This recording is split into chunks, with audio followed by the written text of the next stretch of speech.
Империя великих моголов на минуточку охватывала всю Индию и включая нынешний Пакистан и массу других территорий.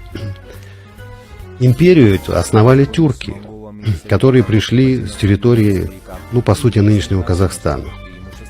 И они захватили все: Афганистан, Дели, основали вот эту огромную территорию. Моголы, потому что они себя считали потомками вот тех самых монголов, которые в свое время с Чингисханом завоевали половину мира. Когда они основали свою империю, языком элиты оставался тюркский язык.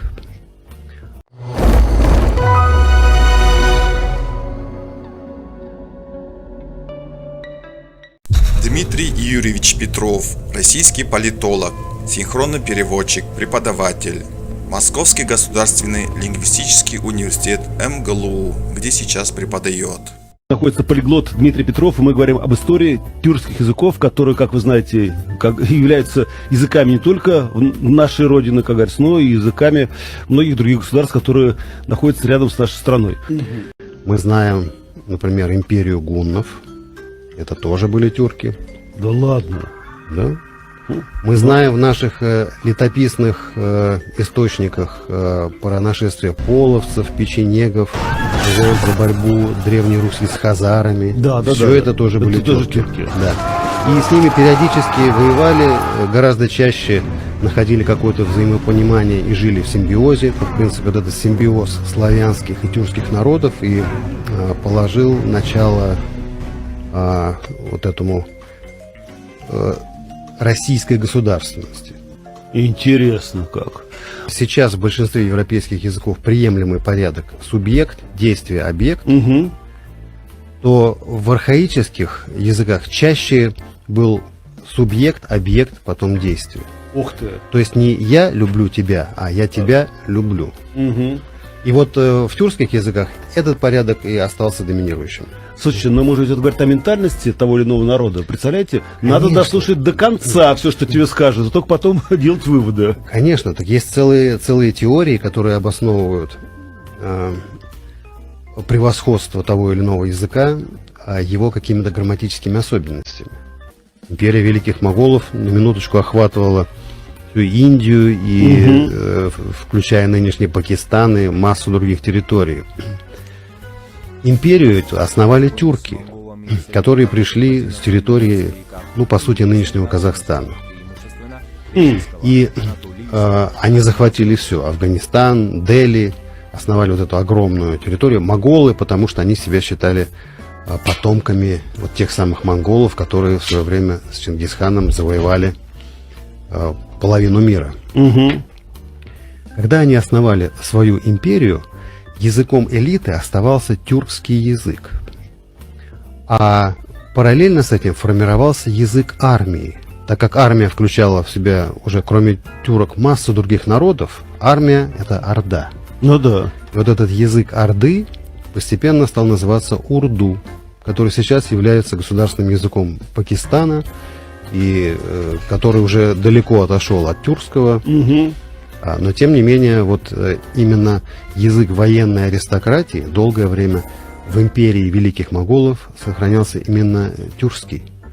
Ну, естественно, потом он был поглощен, ассимилирован с языками индийского происхождения. И интересно, что одним из основателей вот нынешнего языка хинди, ну и урду тоже, был некий Амир Хосрови, человек, который, ну, можно сказать так, по национальности кипчак, то есть казах, или тюрок, то есть человек, относящийся к тюркским народам, отец которого возглавлял императорскую гвардию, которая состояла исключительно из тюрок в течение нескольких столетий после того, как тюрки захватили вот эту огромную территорию Индии. Да?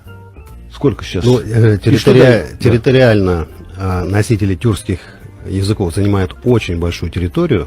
Это практически большая часть Евразии.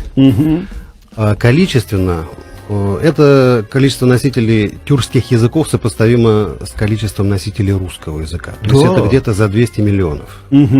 Слушай, как все взаимосвязано, Как всё запущено, да, и да. как все запущено, как все взаимопроникновенно. И 200 говорят на них от Кипра до Колымы. Ничего себе, какое На огромном распространение. пространстве, да, Евразии. Давайте определимся, а что входит в эти языки, вот языковая группа? Из ныне существующих, конечно, 40% из общего числа носителей тюркских языков это носители турецкого языка.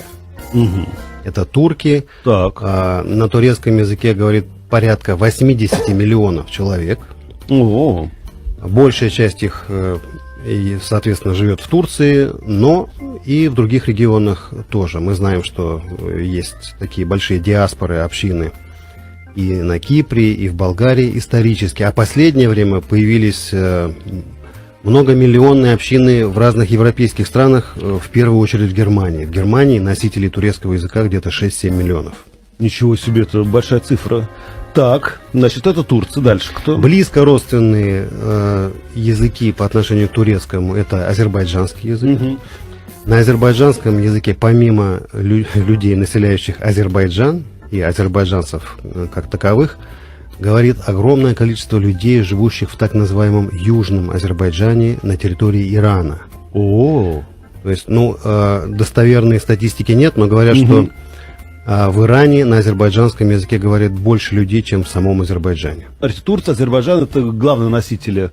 Да, Тюркских языков. из средне- или центральноазиатских народов это туркмены, казахи, узбеки, киргизы, каракалпаки. Подожди, получается, все это одна языковая группа? Это все одна, достаточно близко. То есть Мгм. все эти языки во многом взаимопонимаемы между ими носителями. Мгм. Между их носителями.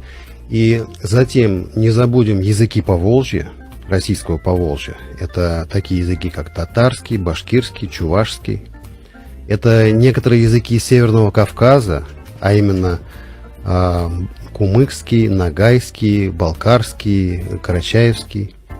Ох, интересно. Это крымско-татарский язык. И это некоторые языки народов Сибири. Якутский, тувинский, Да подождите, вы хакасский, что, серьезно? алтайский. Да, это все одна группа. И это все одна группа? Ничего себе. Так, На западе Китая есть огромный район Синьцзян, который тоже тюркоязычный, и населяют его уйгуры. хорошо. Теперь давайте перейдем к истории. А откуда, скажем так, где прародина этого языка?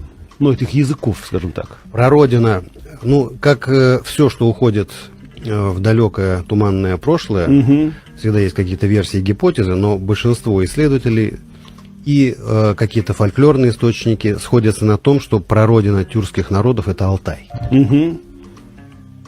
То есть от Алтая до Якутии, до Турции, по всей Центральной Азии и до территории нынешнего Китая эти народы распространялись достаточно долго, потому что